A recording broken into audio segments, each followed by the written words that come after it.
In this video, I'll show you how you can fix audio problems in League of Legends.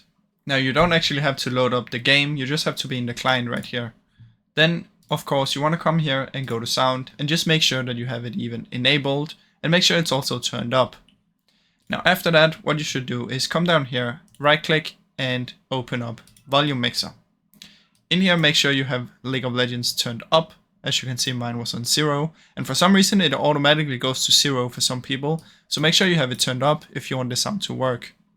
Also right click and go to sounds. In here, go to playback and make sure you have the correct device enabled.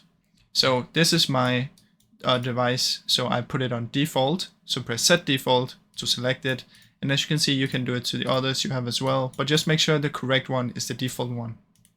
Right click and go to properties and make sure you have also turned it up in here under levels. Now once you've done this, there should hopefully be some sound.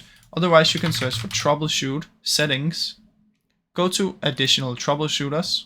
In here there should be one called audio and you just run the troubleshooter in here. After you've done all of this, if it's still not working, just try and restart your PC and then hopefully it should work. Now I really hope you enjoyed this video. If you did, please leave a like and subscribe, as it helps me out a ton. Thank you so much for watching.